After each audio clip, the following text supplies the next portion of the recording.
आत्मा की पुकार भाग 3 आत्मा का अंतहीन रहस्य में आपका स्वागत है। अंकित ने सोनम की आत्मा को उसकी मन्नत पूरी करने में मदद की और उसकी कहानी को सबके सामने रखा, जिससे उसकी आत्मा को शांति मिली।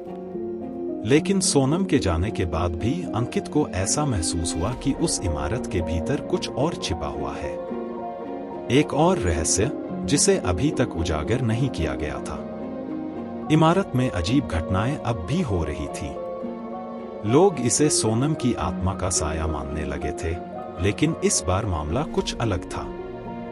ऐसा लग रहा था कि एक नई ऊर्जा इमारत में प्रवेश कर चुकी है, जो पहले से भी ज्यादा खतरनाक और शक्तिशाली थी। नई चुनौती।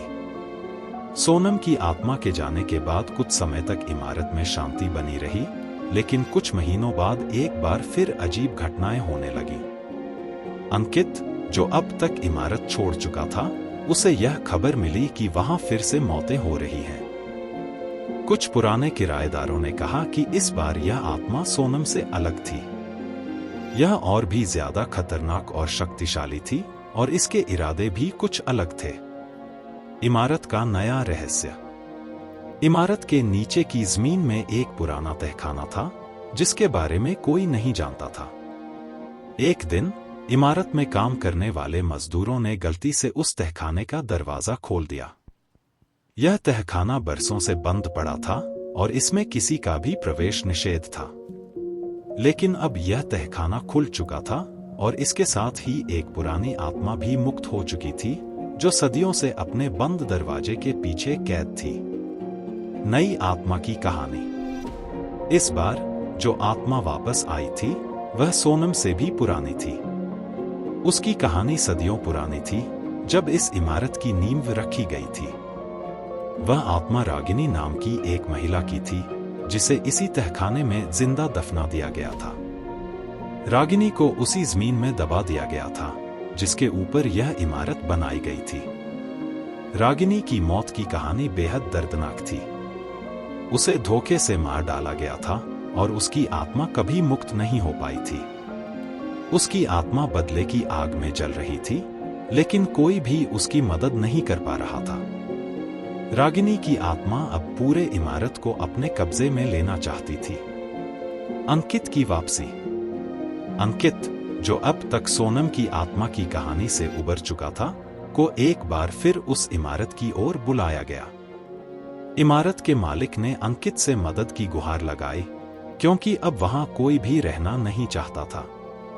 अंकित ने इस बार और भी ज्यादा हिम्मत जुटाई और इमारत की सच्चाई जानने के लिए वापस लौटा। वापस लौटने पर अंकित को उस तहखाने के बारे में पता चला, जिसे अब तक किसी ने नहीं देखा था। अंकित ने तहखाने में जाकर रागिनी की आत्मा से संपर्क किया। रागिनी की आत्मा अब तक और भी ज्यादा क्रोधित और शक्तिशाली हो चुकी थी। उसने अंकित को बताया कि वह केवल तब शांति पाएगी जब उसे उस व्यक्ति का सामना करने का मौका मिलेगा, जिसने उसे जिंदा दफनाया था। बदले की आग। रागिनी की आत्मा ने अंकित से एक मांग की। उसने कहा कि जब तक उसका हत्यारा सामने नहीं आएगा, वह किसी को भी शांति से रहने नहीं देगी। अंकित को यह समझ में आ गया था कि रागिनी के हत्यारे को ढूंढना ही उसका एकमात्र समाधान था। अंकित ने कई पुरानी किताबें और दस्तावेज खंगाले, जिससे उसे पता चला कि रागिनी का हत्यारा कोई और नहीं, बल्कि उस समय के जमींदार का बेटा था।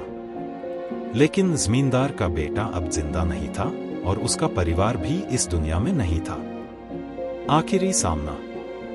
अंकित ने रागिनी की आत्मा से फिर संपर्क किया और उसे बताया कि उसका हत्यारा अब इस दुनिया में नहीं है। रागिनी की आत्मा इस बात से और ज्यादा क्रोधित हो गई और उसने इमारत में मौजूद सभी लोगों की जान लेने की धमकी दी। लेकिन अंकित ने हार नहीं मानी। उसने रागिनी से कहा कि वह उसका बदला पूरा करेगा, भले ही वह अब जीवित लोगों से न हो सके, लेकिन उसे न्याय दिलाने की पूरी कोशिश करेगा। अंकित ने उस जमीन को मुक्त करने का फैसला किया, जहां रागिनी को जिंदा दफनाया गया था। आत्मा को शांति मिलती है। अंकित ने इमारत के मालिक से बात करके तहखाने को हमेशा के लिए बंद करने का फैसला किया। उस तहखाने के ऊपर एक धार्मिक अनुष्ठान करवाया गया, जिससे रागिनी की आत्मा को शांति मिली। रागिनी की आत्मा ने आखिरकार अपने बदले की आग को छोड़ दिया और हमेशा के लिए मुक्त हो गई। अभी कहानी का सबसे खतरनाक हिस्सा सामने आना बाकी है। क्या अंकित आत्मा को रोक पाएगा? क्या आत्मा का बदला पूरा हो जाएगा? अगले भाग में देखिए कि ये कहानी कैसे और भी भयानक हो जाती है। अगला भाग देखने के लिए सब्सक्राइब करें।